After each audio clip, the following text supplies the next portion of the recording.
Hello and welcome to the Lowell Humane Society's podcast, where we share the highs and lows of shelter living. This is Mackenzie, Lydia, and Sanvi from Girl Scout Troop 82694, working with the Lowell Humane Society for a Silver Award. Today we are with Jennifer Ingraham, who works at the Lowell Humane Society. We'll hear about life inside the shelter, what it's like for the animals, and how the shelter runs. Let's get started. So first off, what do you do for work at the Lowell Humane Society? First off, thank you so much for having me and doing this amazing project. My name is Jennifer Ingram, and I am the foster and volunteer coordinator at the Lowell Humane Society. What is the craziest or most surprising thing that has ever happened during your time at the shelter? That is an amazing question.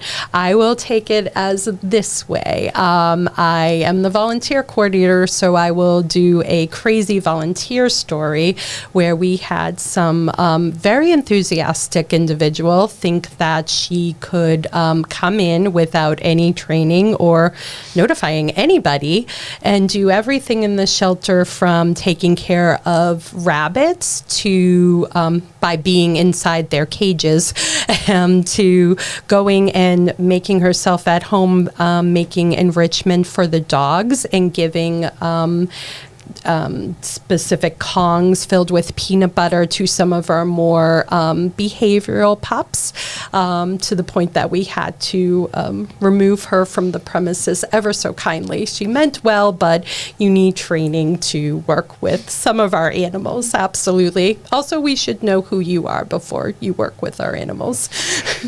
Yeah. Around the U.S., 5.8 million cats and dogs in shelters, which have only gone down slightly from the previous year. About how long are animals usually in the shelter at the Lowell Humane Society? That's a great question, and it really is a case-by-case basis. We do not euthanize for length of stay at our shelter, so they can be there for quite some time until we find their perfect family. Our ideal goal is to get them out within a month's time, and within that month get all of their medical needs taken care of. So that gets us to know them behaviorally and assess them medically. And we're very good about reaching that goal, but there will always be those little asterisk animals that are there longer for different reasons. So it's really, I don't know the average, but most of our animals, if they, are good to go, will be out of the shelter within that month. Do you know, the longest and shortest time an animal has ever been in the shelter for? The longest that I can think of was a dog named Jack, who was he was a pit bull / alien. He didn't look like he was put together right. He was in our shelter for over a year until we found his absolute perfect family who adores him. Shortest, we work a lot with animal control, so there was a beagle in our facility for 15 minutes the other day, and then we were able to reunite them with the owner. How does the shelter life affect the animals? It can be very stressful for them.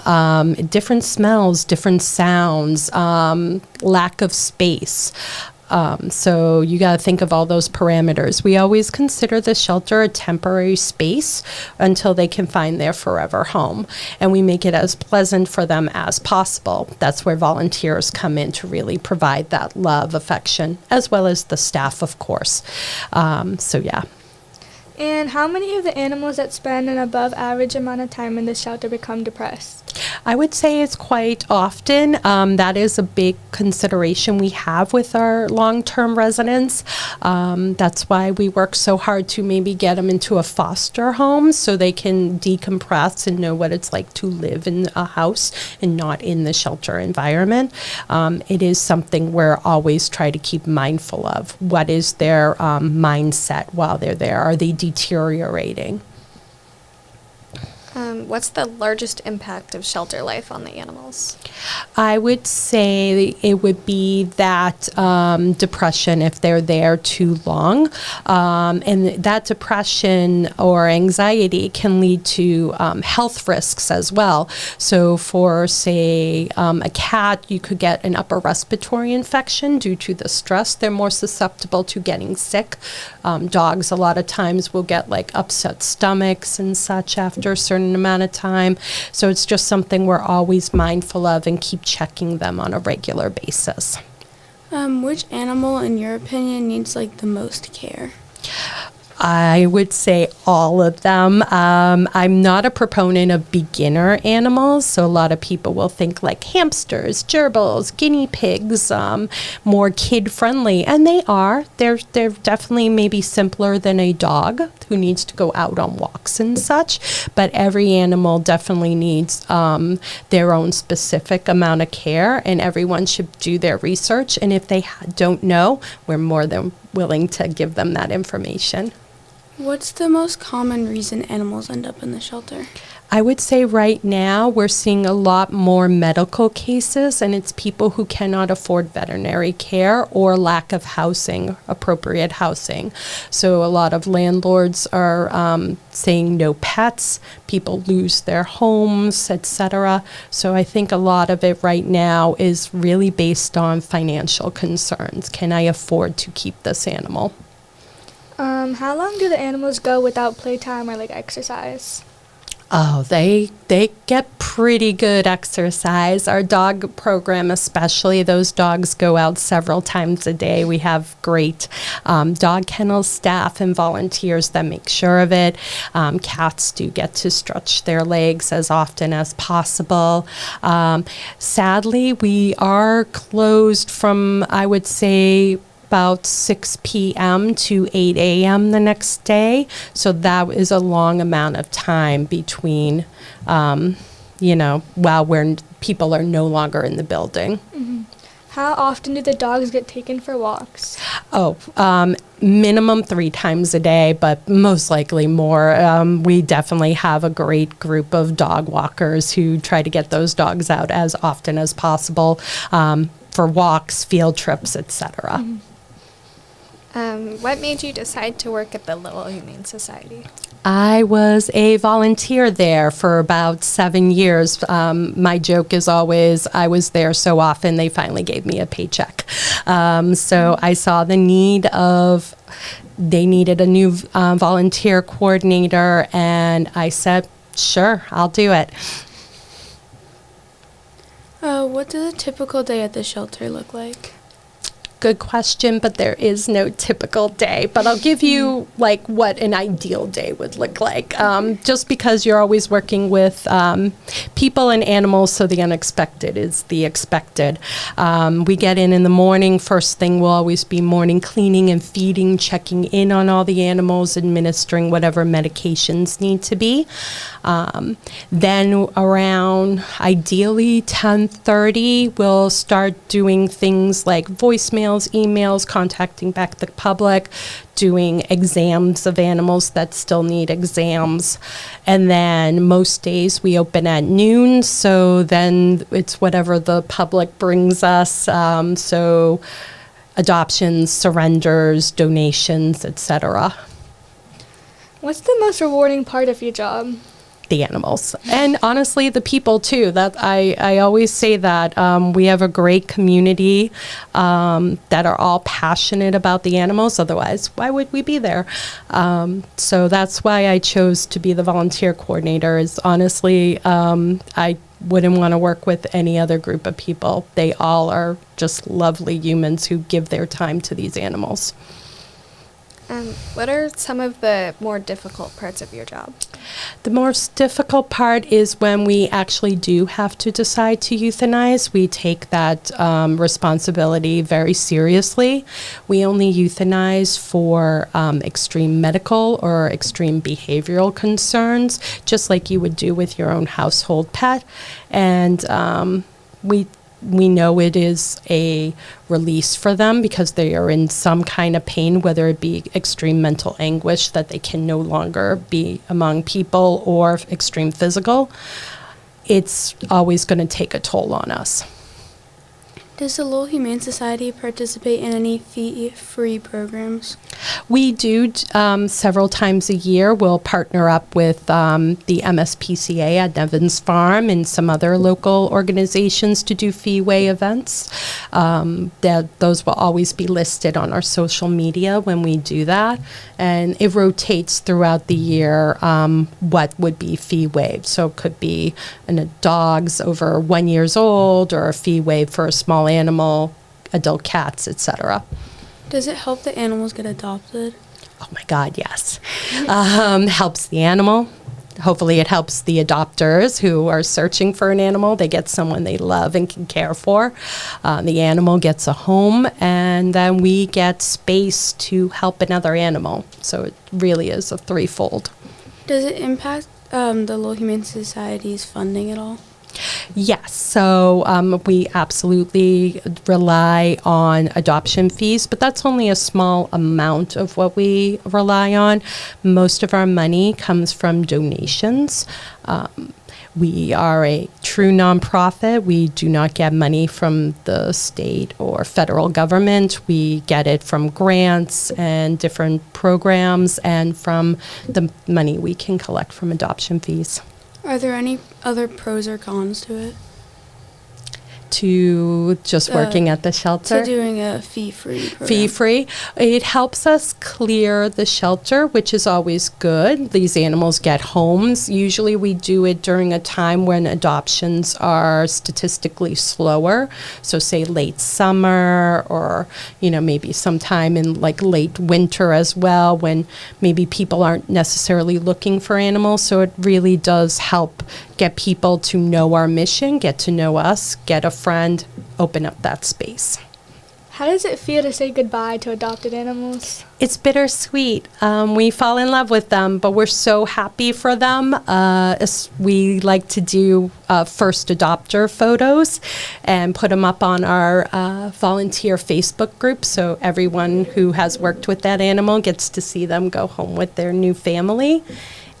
We put their name on the board, whiteboard that we post every month to show everybody, look at all the lives we've helped along the way. We'll miss them, but it's for the best for all. What is one thing you hope everyone learns from the podcast? I hope you learn that Lowell Humane Society exists. We sometimes get forgotten about in our local community, and I want everyone to know we are a resource. If you need an animal, if you need to no longer keep your animal, or if you're having difficulty feeding your animal, we have a pet food program where we can help you feed your animal. So I just want you to know we are a local resource, and we would love to see you at our facility.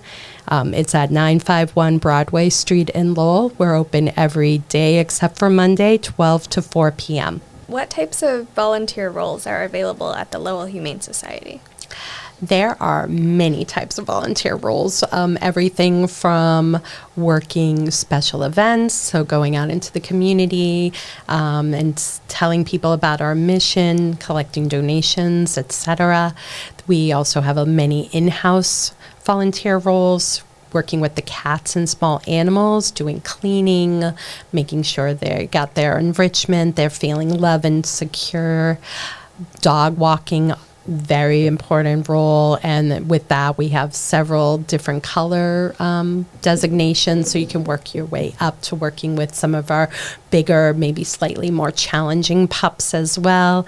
So cleaning, gardening, we need you. Whoever wants to come, we need you. What does a day in the life look like for one of your volunteers? So it really depends on the role, but the big thing is that is consistent. I want to make sure they feel welcome, first of all, that they know that we know who they are, that we appreciate who they are, and that they are taking their time to be there. They're either going to be working with some of our animals in-house, doing their feeding, cleaning, and general care, giving them all the love and support that they can. They are cleaning our dishes, they're doing our laundry, they're sweeping our floors. They're making it so that us staff can really handle the more difficult tasks, and that we're just one big community all working together to make those animals better. What kind of training or support do volunteers receive? They do get training, and I hope a lot of support as well. We do a great mentorship thing where you come in for your first shift and I match you up with a volunteer who has been there for a little while, knows the ins and outs of that role, and you really just kind of learn on your feet and how to care for these animals and what your expectations are as for, like, say, maybe documenting stuff, or, you know, how much does this animal get fed, or what can we do with here. So definitely, and the staff is always there to answer any questions you may have. We definitely try to make you feel wanted. What are the age restrictions for volunteers and staff? You have to be, for volunteers, 16 years or older. Sadly, we used to have a children's program, but since COVID, it has kind of diminished, just lack of time and funding, sadly. So to be a regular volunteer, 16 or older, and to be a staff member, it has to be 18 or older. Are there any opportunities for youth or families to get involved? Absolutely. I know, especially for the special events, myself included, I would bring my son with me to those special events. I try to do programs as well where younger children under parental supervision will read to the animals. There are opportunities for younger children to be involved, and if anyone is interested, they can definitely reach out to me. Are there requirements to become a foster home? Yes. We just want to make sure that you're allowed to have animals in your space, and that you can keep animals separated if you have animals in your home, because sometimes there's medical concerns, especially at first, of them getting together. Besides that, it's a pretty easy process. All of this is detailed on our website, lowellhumanesociety.org. In the upper right-hand corner, there's a tab that says Get Involved. There you can find our volunteer application as well as our foster application. It's pretty seamless. I do an orientation if you're going to be an in-house volunteer, either in a small group or, if it works with our schedules, one-on-one. For the foster, it can all be done virtually. I get to know you online, or, via email or via text or phone call. And then you get your orientation via a YouTube video. So it's we try to make it easy for everybody. Do you have any other information you would like to share? Absolutely. Just wanted to say thank you again for having me here. We are located at 951 Broadway Street in Lowell. We are open every day except Monday, 12 to 4 p.m. And if anyone has any questions they have for me regarding volunteering, fostering, anything at all, you feel free to reach out. It is volunteer@lowellhumanesociety.org. Okay. Thank you so much for coming, and that concludes today's episode of the Lowell Humane Society's podcast. Thanks for tuning in, and we hope you've learned something new. Bye.